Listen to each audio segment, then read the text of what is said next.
to hear is true. The names have been changed to protect the innocent. Dragnet.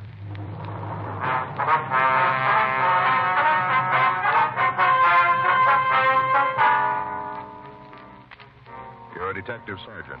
You're assigned a robbery detail. You get a call that a flower shop has been held up. 2 men have been shot. One of them killed.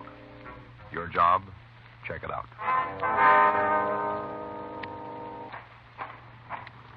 It was Tuesday, June 8th. It was warm in Los Angeles. We were working the day watch out of robbery detail. My partner's Frank Smith. The boss is Chief of Detectives Thad Brown. My name's Friday. We were on our way out from the office, and it was 10:15 a.m. when we got to the corner of 7th Street and Bunker Hill Avenue. The Stoneham Flower Shop. Back there, Phil. Wasn't any way for me to know what it was all about till it was too late. Yes, sir. Just stood there, didn't move around, just stood. Oh, you fellas want to see me?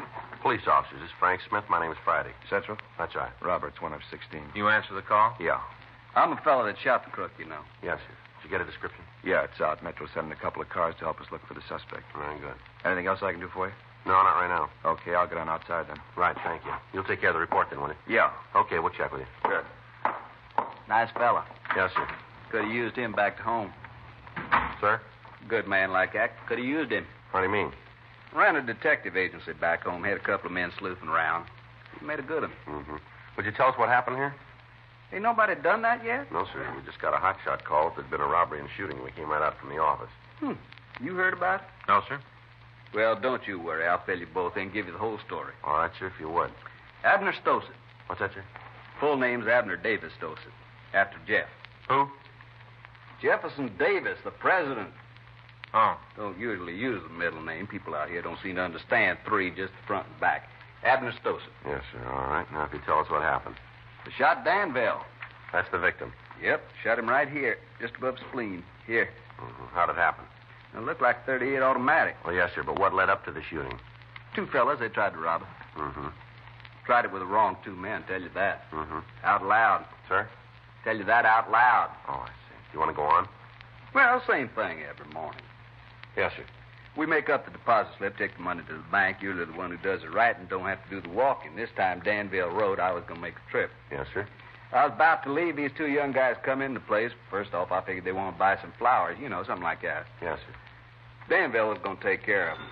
Excuse me a minute, will you? Yes, sir. Go right ahead. Stone and Florist? Yes, sir. Oh, no, we can take care of it for you. That's right. Where do you want them sent? Now, just let me check the book here a minute. Walnut Creek. Yep, we can do it for you. No, sir, we'll send them by wire. Well, they'll be delivered in about an hour. Mm-hmm. That's right. You want the long stems? Yeah, well, they're $7.50 a dozen. That's right. Yes, you want to give me the charge information on that card? Yes, sir. And how do you spell that? Mm-hmm. Yes, sir, the number? No, sir, the one on the lower right. Yeah, it's 726. All right, is there a message? Mm-hmm. No, not at all, sir. I think it's real pretty. Yeah. No, they'll put the card in. We just wire the order. They'll be very nice. Yes, sir. Thank you. Call us again. That's right. Bye. Got to send some roses up to Walnut Creek. Birthday for a girl named Irma. Mm-hmm. Wonder if we can get back to what happened here. Oh, yeah. Well, these 2 fellas came in. They just stood there with their feet kind of spread out like they just got off a boat, Stood there, just looked around. Was there anybody else in the store? Just Danville and me. I see. What'd the men say to you? Only one of them talked, the dark one. He asked me if there's anybody in the back, workroom back there. I told him there wasn't, and that's when he showed me the pistol. Stood there in high cotton, waving it around. Told me to hand over the bag of money. Were you carrying it at the time? I told you that before. I was on my way to the bank. Sir. Danville wrote the slip. I was going to the bank. I understand. Now, what did he say when he showed you the gun? Said it was a stick-up. Do you remember his exact words? I have them kind of fast for me. Let me see. I think it was, don't try anything. It's a stick-up, like that he said it. I see. Now, how'd the shooting start? Well, Danville said he wasn't going to have no kid talk to him like that. He reached out, took a swing at the kid, a real roundhouse. Mm-hmm. Dark kid ducked back, pulled the trigger, shot Danville right here. Spleen. Dropped like a rock. Mm-hmm. I pulled out my gun and started shooting. You always carry a gun? When I'm going to the bank, you never know what's going to happen. You have a permit? It's against the law to carry a gun without permission, ain't it? Yes. Well, then I got it. After you pulled your gun, what happened? I shot. Yeah, I can understand that. Shot right at the dark fella. You hit him, huh? I don't often miss. I see. Hit him 3 times. Here in the chest. Mm-hmm. What was the other man doing while this was happening? He pulled out a gun, too, and the balloon went up. Bullets flying all over the place. Yeah. Then both of them took off, run out of the place. I followed them. Mm-hmm. Got to the door. The dark one turned around. Going to shoot at me again. Uh-huh. Didn't move fast enough. I pulled the trigger, hit him right in the middle of the chest, went down like a dropped duck egg. What about the other one? He started running down the street. I guess about the only thing he was wanting was to get away. Yeah. Took 2 shots at him while he was running. I blazed away. Only had 2 more bullets in the gun. I gave them both to him. You hit him? Yeah, at least once, because I saw him jerk. It might have been both times. He kept running, though. What'd you do then? And come back in here, see what I could do for Danville. Made him as comfortable as I could, and then I called the police. All right. He came sliding up and took out after the fellow that got away. The ambulance came and picked up Danville and the other guy. Yes, sir. Now, what if you could give us the description of the man who got away?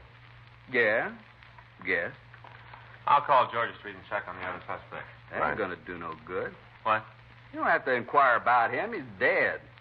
You're sure about that? Son, I know when somebody's dead. Yes, sir. I hit that fella 4 times in the chest with a .44. I saw him drop. About as much life as a sack of cornmeal. He was I'll dead. check anyway. All right. Yeah, sure sorry. What are you sorry about? I say it's a real sorry that you can't work with that other young fellow that was in here. You know, the one in uniform. He was a bright boy. Mm-hmm. This fella here, he couldn't even fill out an application for our agency. Would you give us the description? First line. I beg your pardon? I say he wouldn't even be able to fill out the first line. Didn't know who Jeff Davis was. Hard to believe. Yeah, now about that description? Well, fellow was about your height, weighed in maybe 150, around there. Mm-hmm. He had light hair, lighter at the top and down by his head like he was bleached in the sun. Any marks or scars? No, nothing that stand out. He had a kind of a flat face. What about his clothes? White shirt, kind of tan pants, carrying a leather jacket with the fur around the collar. Yeah, I know what you mean. Both of them had those. Was there anything in the way they talked, an accent maybe? No, just North talk. I can't tell the difference much of the time. Mm-hmm. Would you know the man if you saw him again? You bet I would. Just stand him up in front of me and I'll lay it on, point him right out. Mm-hmm. What'd you find out? I talked to the hospital, Joe. Yeah? Are you sure you hit one of the suspects, mister? Positive. And he was on the sidewalk. Saw him hit and die. What's the matter? Well, the ambulance only brought in 1 person. Yeah. The dead man's gone.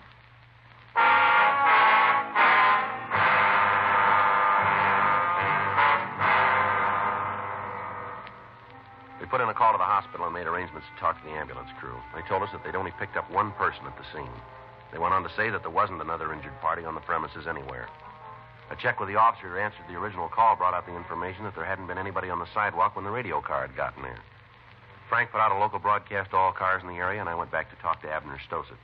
I told you before, that boy ain't too bright. Now, you're sure you shot that man? Look, I'll go along with you and say maybe I did miss the first 3 times. That ain't likely, but just for the sake, I'll admit it. All right, sir.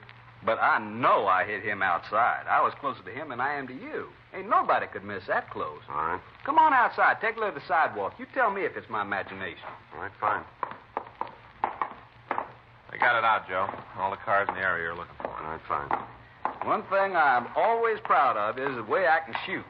I don't hardly ever miss. I know I didn't this time. Mm-hmm. Now, just look at that. Take a look. You tell me that's blood, ain't it? Yes, sir, it looks like it. It is. I was standing right here.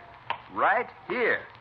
He was there. He turned around, tried to shoot me. I fired at him. He went down right there. You can see where the big stain is. Right there. Uh-huh. Well, how'd they get there? What do you mean? Well, did you see a car?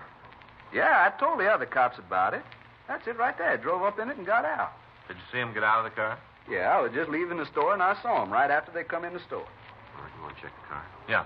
Now, don't go touching it. The cop said not to. Mm-hmm. Was there anybody else who saw the man on the sidewalk? You mean besides me? That's right. Not that I know of. As soon as I emptied my gun at the blonde fella, I went back in the store. I stayed there till the police car pulled up. Mm-hmm. Not more than 3, maybe 4 minutes. Yes, sir. Not more. But I'm telling you, he was right here. Lying there, and he was dead. Mm-hmm. Crime lab's on the way out to check the car. Mm-hmm. Well, looks like the suspect might have gotten up and walked away, doesn't it? If he did, then it's really one for the books. Trail of bloodstains here. Yeah. Never nothing like this happened back home. Back there, when you shoot somebody, he's got the courtesy to stay shot. Trail stops. Mm. Let's check over there and see if we can pick it up. Yeah.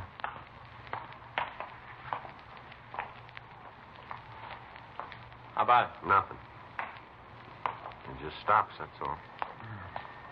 Maybe somebody picked him up in a car. Yeah, must be. Was there anybody else parked in front of the store at the time? Not that I remember. You can see yourself. We got the sign where it says just for the customers. You're absolutely sure there was nobody else? If I wasn't, I'd have told this fella. Yes. You didn't see the man get up off the sidewalk? No, there wasn't no reason for me to look at him. As far as I was concerned, he was dead. I still ain't sure he wasn't. Well, the trail of bloodstains showed that he did leave here. It still don't sell me. I better start checking the neighborhood. Right. You want me to help you? No, sir, that won't be necessary. Mr. Friday, Yes, sir. could I talk to you for a minute? All right. Alone? Excuse me, Frank. Yeah. Mr. Friday, I saw that man fall. I saw him hit the sidewalk. I know he was hurt bad. He wasn't going to get up. I'm sure of it. Yes, sir, we understand. I told him all that. I just don't see how I could have made a mistake like that. That fella couldn't have gotten up. He's dead. Yes, sir, we believe you, but he's not here. That don't change a thing, my boy. How's that? He's dead someplace else, that's all.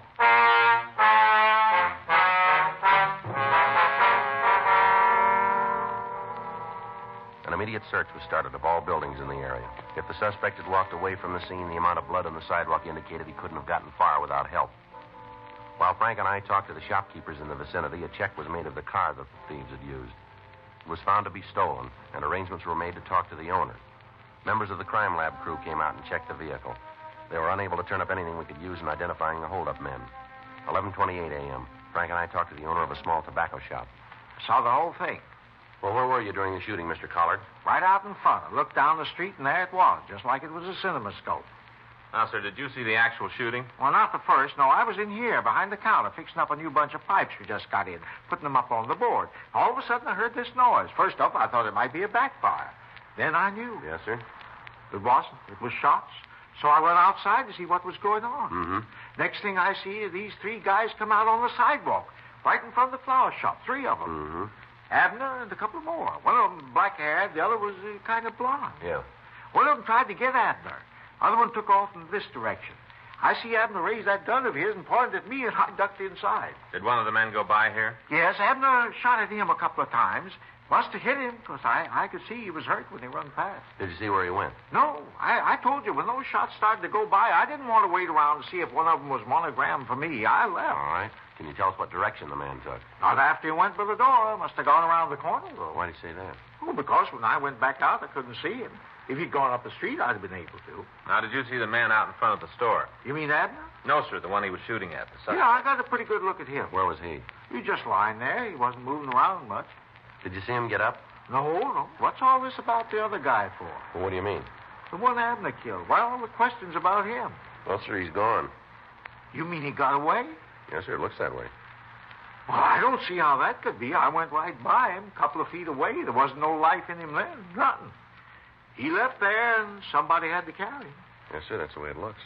No reason for anybody to do it. The man was dead. There's no reason at all. Well, there must have been one. Why? He's not there.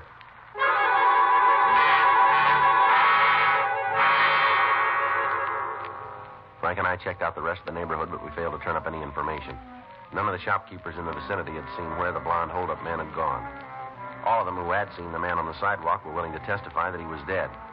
Yet the physical evidence at the scene indicated that he'd gotten up under his own power and walked away carrying 4 bullets in his chest. 2:40 p.m. Frank and I returned to our car and began to cruise the streets in the area. 3:15 p.m. Well, it doesn't look like we're going to find him. Well, Frank, he's got to be here someplace. Unless somebody picked him up. Yeah, it's possible. Yeah. Fellow on the bench over there, you see him? Oh, yeah. Waiting for the bus. He was there when we went by before. Take it easy when you pass him this time. All right. Better pull over. Yeah. Matches the description. Uh-huh. Looks like bloodstains on his shirt from here. It sure does. Fits in good. All right. You cover him from that side. I'll go this way. Right. Joe, he's got a gun. Joe, you all right? Yeah, thanks to this mailbox. I saw him pull the gun. Thought sure he got you. Well, he didn't miss by much. Well, we better check him. Yeah. I hit him twice, Joe. Take it easy. He's dead. There wasn't anything I could do. It was you or him. Puts us in a corner. Yeah. He was our lead to the other suspect.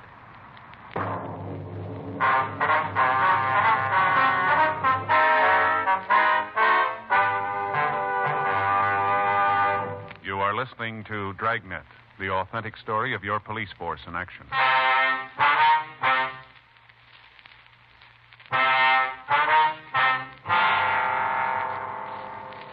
The coroner came out and removed the body. The victim was identified as Jeffrey Burnham, age 27. From his package, we found that he'd been arrested several times on charges of armed robbery and that he'd served one term in San Quentin. Abner Stossett identified him positively as one of the holdup men. Frank and I went back to the office to do a complete check on his friends and known acquaintances in the hope that we could turn up something to lead us to the other man. The search for the dark suspect was continued during the night without result. The next morning, we met with Lieutenant Stoner, and we made arrangements for additional men to aid us in checking out the list that we'd made on Burnham's friends. 8:47 a.m. You ready? Yeah, let's go. I get it.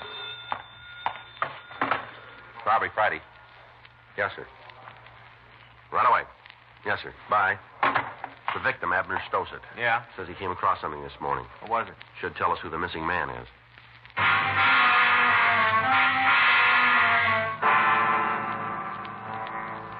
We left the office and drove out to the florist shop. Abner Stossett met us at the door. I don't know why I didn't think of it yesterday. What's that, sir? You remember how I told you they was both carrying leather jackets? Yeah. Well, after I shot the one fellow on the sidewalk, I came back in here to take care of Danville. Yes, sir. I looked around to find something to put under his head. Wait, here, man, I'll get it. All right. I guess I didn't think much about it, kind of all upset. Uh-huh. But cleaning up this morning, I found it. It should give you something to work on. Well? There it is. You can still see the stains on where the fella dropped it. Yeah. Are you sure this jacket belonged to the missing suspect? Yeah, you remember how I saw him drop it when he got shot? I remember it good. All right, sir. Thank you very much. We'll check it out. You shouldn't be too much trouble. How's that? Here, take a look. I found this myself. Here. Huh. Laundry tag.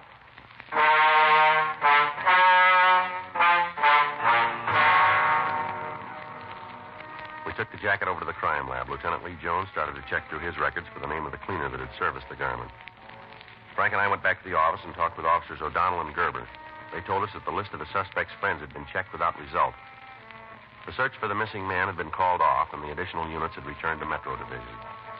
At 4:30 p.m., we got the call from Lee Jones. He gave us the name and address of the cleaner.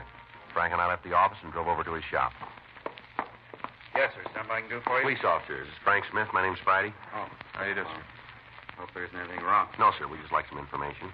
I got it. It's yours. All right, sir. Ever see this before? Leather jacket. A lot of them around.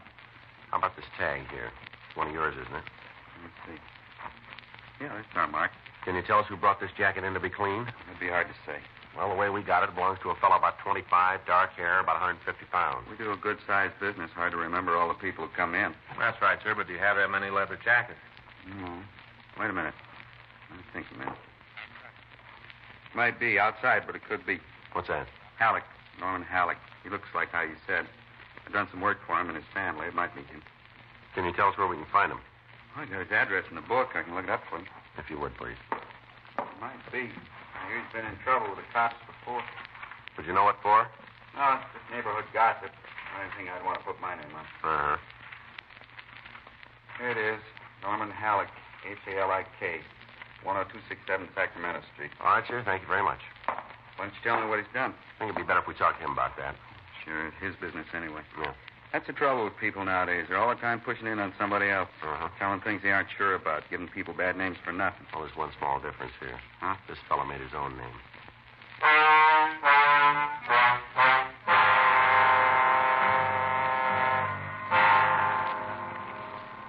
We got Halleck's address, and we drove back to the office. We checked the name through R&I and found that he had several arrests for robbery and one for assault with a deadly weapon.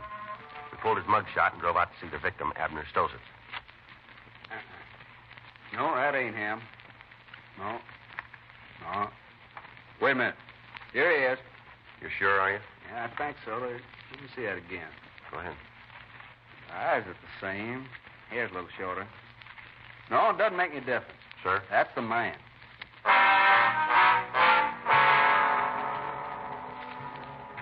Frank and I drove over to the address on Sacramento Street. We checked with the landlady, and she told us that Norman Halleck was in his room. We went upstairs. This should be it.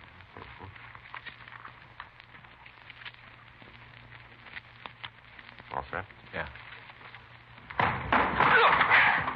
Freeze, Halleck, right there. What do you want? Turn around. What? Turn around. Put your hands up on that wall. Come on, move. Stand still. All right, he's clean, Joe. All right, let's go. Well, what's this all about? Come on, let's go. Well, you got to make a charge. All right, suspicion of robbery. You're out of your head. You tell us about it, will you? Sure, it's a bad beat. It always is, isn't it? It doesn't make any difference. You take me down, book me. I'll be out right away. All I need is a little time. Yeah, well, then you're in real trouble. Huh? You just ran out of it.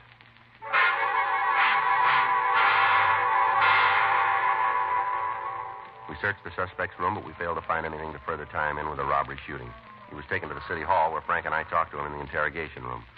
How about it? Does that jacket belong to you? I don't know. The cleaner says it does. Well, a lot of leather jackets. How's he know this one's mine? All right, Halleck. Now, come on. We got you made, and you know it. I told you before, this is a bad beat. You're going to save yourself a lot of time if you cop out. I'm glad to help, but I can't give you anything. Where were you yesterday? Home. Anybody to back that up? Yeah. Well, then you can come up with the names. Sure, all you need. You know a Jeffrey Burnham? Burnham? Burnham. I know a lot of people. I might know. All right, now, this is a simple question. Just give us an answer, will you? You put it like that, I got to say no. Stand up. Hmm? Nothing wrong with your ears. Stand up. All right, now what? Take off your coat. What? Your coat, take it off. Guys are going straight up. All right, now what? Take your shirt off. Huh? Come on. It's simple. Take the shirt off, will you, fella? I put the third degree out. You're going to freeze me to death? Come on, move. All right, now what? Turn around. When do you turn on the blue light? Frank. Yeah. All right, you can put your clothes on and sit down, Halleck. Come on. Yeah. You stay there, Halleck. Well, what do you think? He looked awful good for a while, didn't he? Sure blows it up. Yeah. Supposed to be shot 4 times in the chest. Not a bullet wound on him anywhere.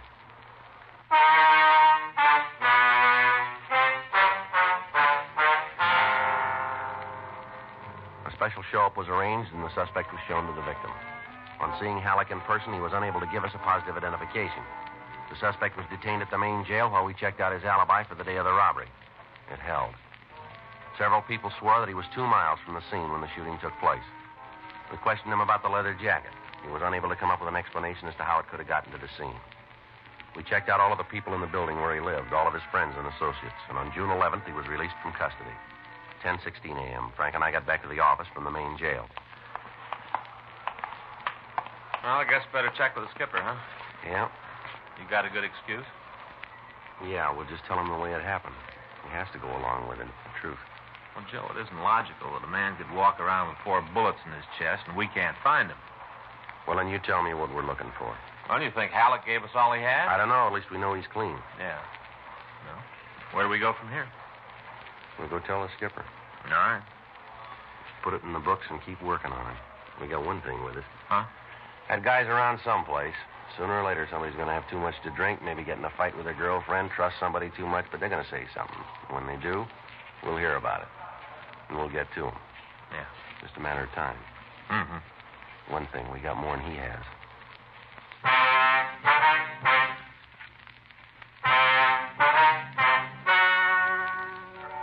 The story you've just heard is true.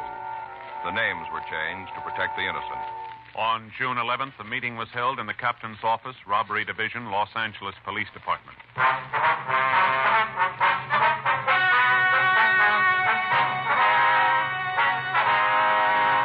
The case was completely reviewed and a report written on the results of the investigation.